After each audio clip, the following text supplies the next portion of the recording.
All right, time for the big three, and today's topics are immigration optimism, Russian relations, and this week's must-reads. Let's bring in our big three panel for the Sunday. MSNBC contributor and former Bush-Cheney senior advisor Robert Traynham, also assistant dean at Georgetown University, congressional reporter for Roll Call Meredith Shiner, and MSNBC contributor and Democratic strategist Jimmy Williams. This is going to be a fun group. Love you guys. Let's start off with you here, Meredith. First, immigration optimism.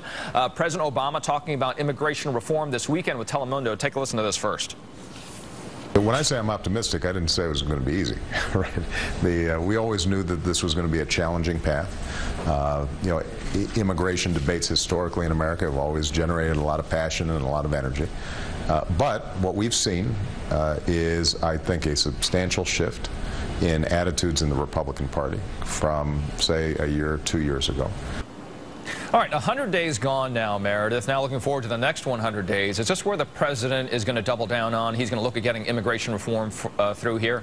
Well, I think that immigration reform has actually always been one of the president's top priorities and one of the most realistic priorities. I was watching your last segment about background checks and how that had failed, and there's just more political will to do immigration than even anything on gun control, despite some of the dramatic events that have happened in the past year. And so you have this bipartisan group of 8 senators who have been working on legislation, who came out with a framework, who have been extraordinarily cautious in trying to protect this bill. You have someone like Marco Rubio, who is conservative, came into office in 2010 on a Tea Party wave, and who potentially has national ambitions, who has been actually running a presidential-like media operation and trying to debunk some of the conservatives who are attacking this, because it's not going to be easy. Even if it might be good for the Republican Party for this to get done and Democrats want to see it done, there's still a tough road ahead. You're seeing a lot of hearings in the Senate Judiciary Committee. Right. Senate Commerce will have a hearing this week. Joint Economic Committee is having one. And so this will be worked out through regular order, and that comes with some of the downfalls of that everyone will talk about it, people will find faults in it,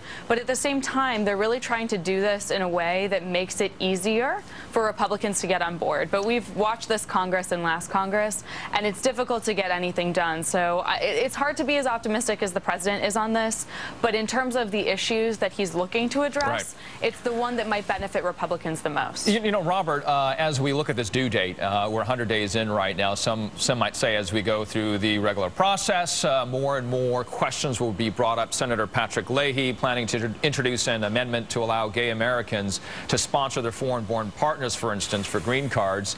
The GOP Senator Marco Rubio saying this could kill the bill, and Senator Jeff Flake calling it a deal breaker for most Republicans. What's your thought? Will this stay onto this bill, or will it get voted down and the main thrust of what we now see as the immigration reform bill go through? Well, two-part answer, Sure. Richard. First and foremost, I hope it does not get voted down. And, you know, as a gay American, I just can't imagine someone not being able to have their partner in the same country as them. So I do hope it does pass. But politically speaking, though, I can see how, unfortunately, this amendment may go down in tubes, because if, in fact, many Republicans out there, not just Marco Rubio and Senator Flake, but also Lindsey Graham and some other folks, if they come out and say, you know what, this is not something that we can support, I can unfortunately see this amendment getting voted down for the sake of the broader bill, the broader immigration bill moving forward. Remember, this is about 11 million undocumented workers here, and the last time we had comprehensive immigration reform was back in 1986, so we're long overdue. And we have to remember, as you're telling us right now, Robert, there are many amendments to be considered in the process, and there is more than Plan A, B, C, and D when you look at immigration reform and some of the efforts that are being made right now. Jimmy, here's Senator Leahy on Meet the Press. Take a listen to this. The fact is, there are a lot of people who want to kill an immigration bill no matter what. We will have votes on this. People can vote for or against any one of these amendments. Now, I've had 20-some-odd hearings in all on immigration and judiciary.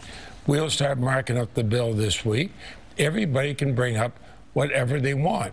And we're going to have a fair and open thing, and then vote it up or vote it down. Jimmy, what's going to happen?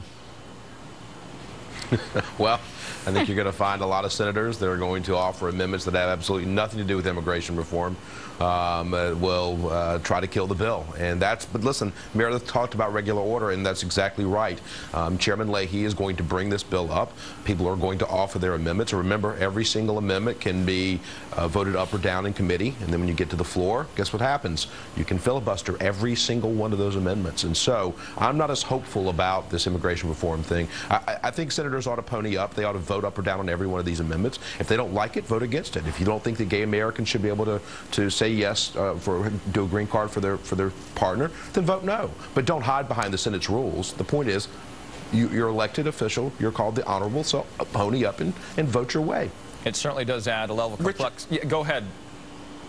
No, just very quickly, yeah. Let me just slightly disagree with my good friend Jimmy here. I'm actually very optimistic that immigration reform is going to get passed. Here's why. You have presidential will, and you also have Republicans out there that are willing to work with the president in a bipartisan fashion to get immigration passed. It's going to be bumpy, it's going to be messy, but I do think comprehensive immigration reform will be passed in this Congress. Jimmy, if you're going to quickly.